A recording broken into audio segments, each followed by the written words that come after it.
my journey has taught me that you really have to let go of this idea of perfection. I think that we have sometimes a one-sided view of what it means to be successful.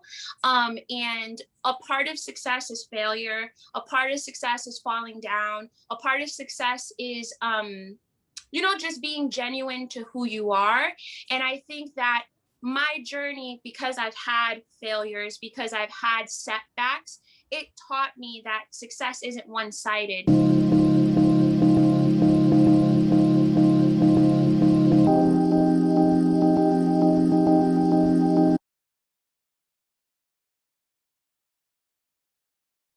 Hi, everyone. Welcome to our Crafting Wellness podcast.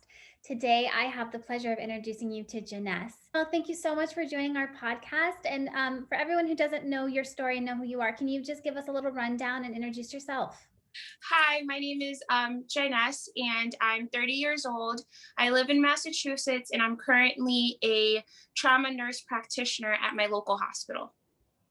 That's awesome. Yeah, for everyone who doesn't know, Janess has a really interesting story of how she became a registered nurse practitioner in Massachusetts. Do you want to tell us a little bit about kind of how you became a nurse practitioner? My journey in nursing started in 2010. I had wanted to be a lawyer my whole life, got discouraged in high school, and felt that I couldn't do it. So then I had a conversation with the nurse in the emergency room one day. I was there with a family member, and he described to me nursing, how great it was, how social, you get to talk all the time and meet new people. And he mentioned that you make a lot of money. And at that age, I was like, yep, this is like, I can do this. So I decided that I was going to go to a community college for a year to make sure that I liked science and that I could actually like perform well in nursing. Because, like I said, everything that I had taken prior to that was with the goal of being a lawyer. So I went a year to a community college in my area and then said, yep, absolutely, nursing is for me, and started nursing school in 2010. At the same time, I got a job as a custodian at my local hospital. And my idea for that was just I needed a stable job while I was in nursing school. And I applied for everything, environmental and dietary, like anything that I could was qualified for, I applied for, and I got the custodian job. So I worked in the day stay operating rooms. So people would come in for a surgery and then leave the same day mostly. So I would clean the operating rooms at night after the surgeries. And I worked doing that my entire nursing school. I graduated in 2014 with my bachelor's in nursing. I didn't immediately get a job in the hospital that I work in currently. I went out to work in the community in substance abuse and as a correctional nurse. In 2016, I decided, okay, I'm going to go back to school to become a nurse practitioner. I got my degree as a nurse practitioner in 2020. And I currently now work in the same hospital that I worked in as a custodian, but now I'm a nurse practitioner in the trauma surgery department. Yes, I love the story so much. I can't get enough of it. I do have a question hearing you talk about this. So while you were a custodian back in 2010 to 14, while you were in nursing school initially, were you working nights and going to school during the day? Like, how did you balance your work career life, your school and career? How were you able to kind of get through school? Because I know nursing school is not easy, and still be working. Can you talk a little bit about your hours and what that grind was like? So I honestly, I was just young, right? So I was like 19, 20. I had a lot of energy, and I had a lot of drive because I knew that like I had to do this. I had to become a nurse to be able to support myself financially, and just because like my dream had always been to graduate from college. So I had just like this unrelentless motivation to keep going no matter what. My days usually started around 7. I would go to school, go to clinical, and then I worked Monday through Friday, 6 p.m. to 10 p.m. And then if I was able to like squeeze in some extra hours because maybe, a week wasn't so heavy with schoolwork, then I would work like either 6 to 11:30 or 6 p.m. to 2 a.m., depending on my schedule with school. But like I said, I just had this like fire inside of me that I had to finish that it was a lot of sleepless nights, a lot of caffeine, but I made it through. Like it was worth it. Yeah, definitely. Yeah, Yeah. yeah. There's this saying about like uncomfortable now for a more comfortable future. You know, you got to work hard now in the Absolutely. moment, and that uncomfortable, the sleepless nights, the sacrifices, and all that, so that later down the line you can be where you want to be. And Yeah. when you went to nurse to become a nurse practitioner in 2000, what, 17 or 16? Is it 16. Hmm. 16 to 2020? Were you doing similar work at the hospital while you were a nurse in that Right. hospital while you were going to school to become a nurse practitioner? So what was that schedule like? Okay, so that was a little bit crazier than my bachelor's schedule. So oh gosh, it's like PTSD going back to those times. No, I'm joking. So basically I worked part-time 7 p.m. to 7 a.m. Um and because I was part-time for a part of it I was full-time, a part of it I was part-time. But either way, I worked 7 p.m. to 7 a.m. And then I had school on Wednesdays. So I never worked Tuesday nights so that I could go to school on Wednesday. And then I fit my clinical hours in where I could. So like on my weekends off, thankfully, because I worked in acute care, sometimes my clinicals were overnight. So I could just keep on the same schedule. Sometimes they were like at 8 in the morning. So I would have to like go to clinical all day from 8 to 5 and then work 7 to 7. So it just depended on what clinical I was in, really what my schedule was. But I really just, again, many sleepless nights, many sleepless days. I think the longest I went without sleeping was 48 hours. I think I didn't sleep for 2 days trying to like, I had to work, go to clinical and work again, just to like get my hours in. But it's done. Wow, congratulations on graduating last Thank you. to become a nurse practitioner. That's amazing. I know Mhm. that you've had a few challenges along the way, COVID being one of those. I'm sure you did. You graduate during the pandemic? Did you actually get a ceremony? No. So yes, I graduated during the pandemic, and no, I didn't get a ceremony. Yeah, so it was just really a different experience to find a job through a pandemic, graduate through a pandemic, take my boards through a pandemic. I think it was kind of the cherry on top of my whole experience of, going from a custodian to a nurse practitioner. It was just a cherry on top. The last like obstacle I had to like overcome to get to where I am today. Yeah, that's incredible. I love your journey so much. For everyone who's kind of watching and listening who doesn't really know, can you explain? Because you were a custodian in operating rooms, right? I think I read that in the Yeah. article. Hmm. Okay, Yes. can you tell us a little bit about that journey to a custodian in the hospital that you work at currently now as a nurse Hmm. practitioner? But while Hmm. you were going through nursing school in your entire journey, you were working as a custodian in that hospital. Is that right? Correct. So I started working at my hospital in 2010 as a custodian. And I worked there for 4 years through nursing school. I didn't immediately get a job there as a nurse. I left for about a year and a half um, to work out in the community. And then when I decided to go back to nurse practitioner school, I wanted inpatient nurse practitioner or acute care nurse practitioner. So I needed to work in the hospital. And then I applied again with more experience as a nurse, and became a nurse at Bay State. I want to say it was 2017 ish. And then I worked there as a nurse until I graduated last year. They don't know what acute care is. Can you explain that for everyone who doesn't know? Sure. So, nurse practitioners, their education or our education is divided into populations, or so for example, there's a family nurse practitioner who can take care of people mostly in the outpatient setting from birth to death. They have the full spectrum. But acute care nurse practitioner, I can take care of patients 13 and older. And my focus is more inpatient acute care. So whether it's the ICU or the regular floor, a lot of my education was geared to in the hospital. Thank you for explaining that. I also wonder, you talk a little bit about how after you went to nursing school initially, and graduated in 2014, you went out and worked in the community. Can you tell us a little Mhm. bit more about what you were doing out there?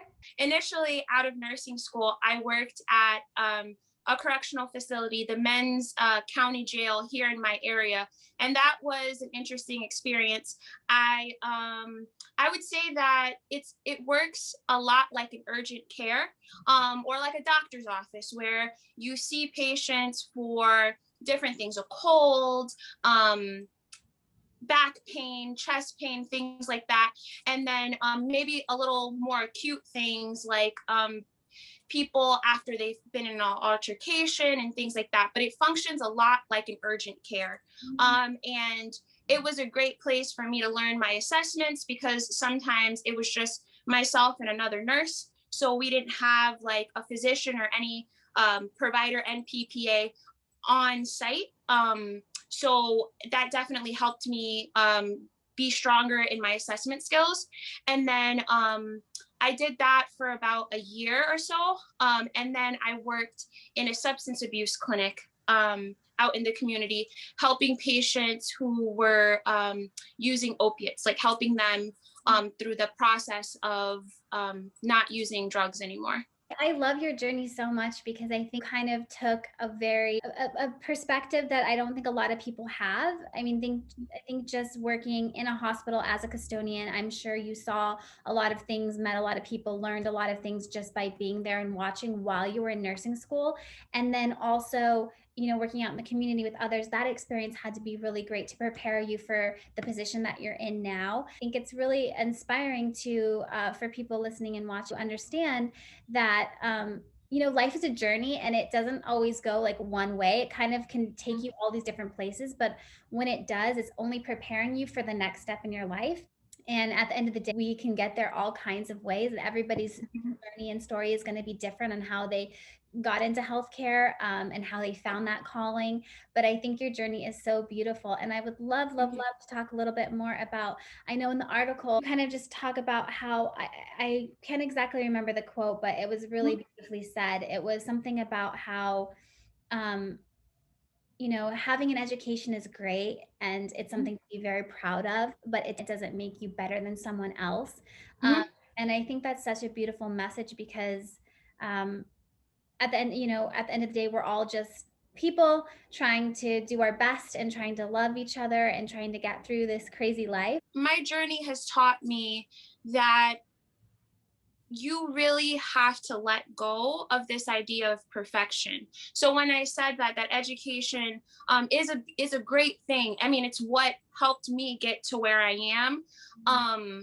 But that's not the case for everyone, because I think that we have sometimes a one-sided view of what it means to be successful. And a part of success is failure. A part of success is falling down. A part of success is just being genuine to who you are. And I think that my journey, because I've had failures, because I've had setbacks, it taught me that success isn't one sided. Because although, education really got me here, something like being able to speak to you and help motivate people is beautiful, and it's a different success than my education.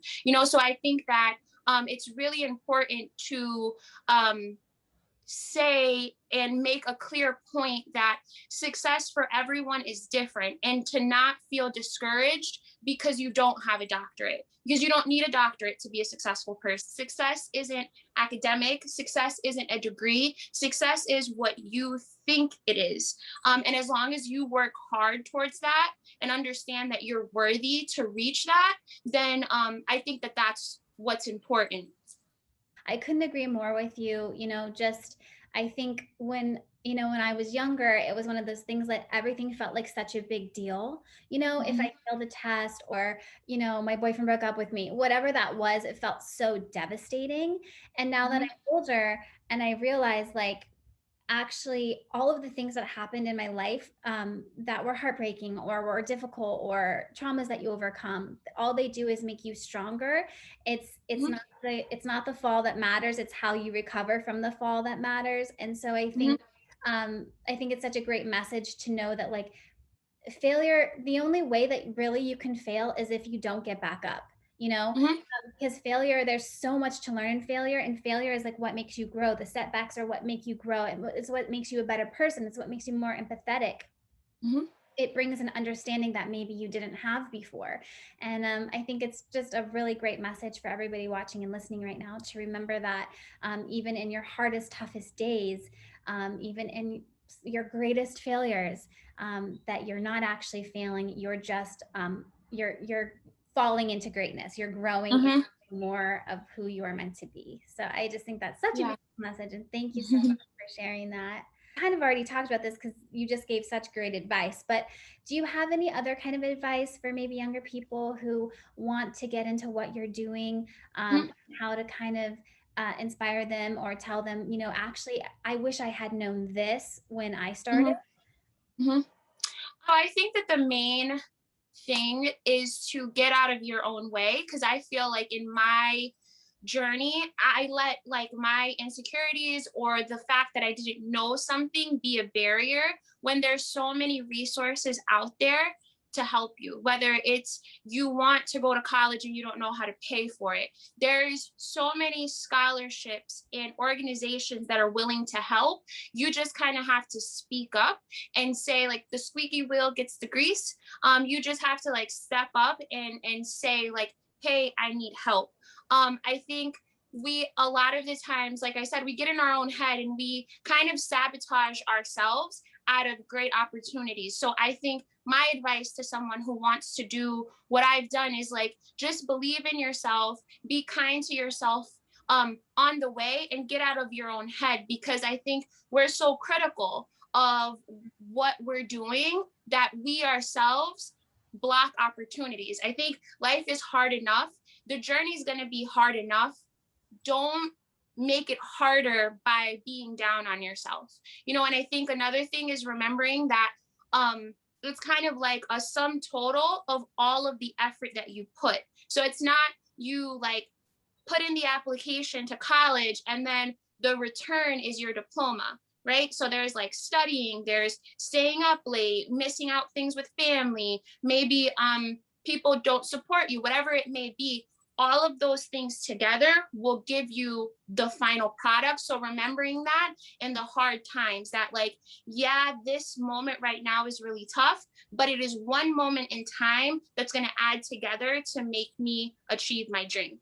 I would love to know a little bit about you and let everybody kind of get to know you. Can you tell us where you grew up and kind of just a little bit about your hobbies outside of healthcare and what kind of drives you with your passions?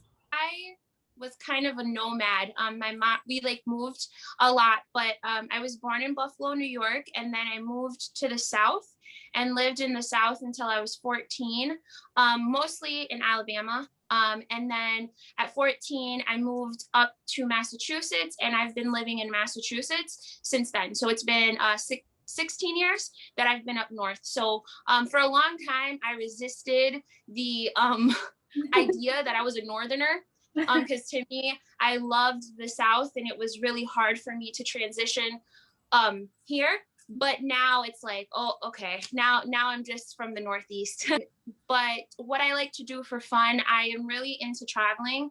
The pandemic really, obviously slowed that down, but I love to go travel, not only like for fun, but visiting different like historical sites. I've been to the Mayan ruins and to Acropolis in Greece. So I really love like history and things like that. And now that I'm not in school, it's a lot of fun because I can go back to like reading things that aren't medical. And I like to try to stay active. I'm not always great at it, just being honest, but I really do value like fitness, getting a walk in, going for a hike, things like that. Traveling is so much fun because you learn, especially when you're going to the Mayan ruins. That's awesome. Mhm, Because you get to see history, things that have been mhm, there for thousands of years. And it's a really interesting experience when you go and you actually like even things that you read about, if it's even not medical, you just read about something and you actually get to go see it in person. It's a completely different experience. I definitely recommend traveling, even if it's in the United States, going and seeing, the Grand Canyon and getting out there and just kind of seeing the world, because it's such a big world. And sometimes we, I think, get lost in the fact that everything in our life is just like so important. But at the end of the day, it's a big world and there's a lot going on out there. mhm. You're just a really, really beautiful person, and I'm really Thank honored you. to have you on our podcast. Thank you so much. I just, sometimes I'm still in awe at everything that has happened because I think through those really hard times, there was really, really low days. And then you have days like this where I get to have like, see the fruit of the labor, know that those sleepless nights and all of that was worth it because I get the opportunity to like do all of these podcasts and things like that, but also knowing that like my story will hopefully help someone who felt the way that I felt one day. So I really appreciate the opportunity. I have no doubts that you will continue to touch lives and inspire people to go after their dreams with that fire and passion that you have in you, and that work ethic. No matter what career people are in while they're listening to this podcast, I think that you just really prove that resilience and perseverance, more than anything, will always win in the end. Perseverance. It's fall down 7 times, get up 8. Like Yep. keep going. Yep. Janess, thank you so much for joining our Crafting Wellness podcast today. It has been such a pleasure getting to know you. You're incredibly inspiring. And for everyone watching and listening, I'm going to be linking all of her information in this video so that you can give her a follow and check her out. I'm sure she's more than welcome to give you advice or answer any questions that you may have. Yes, absolutely. Feel free to ask me any questions, send me DMs, and thank you again for the opportunity to be on this podcast.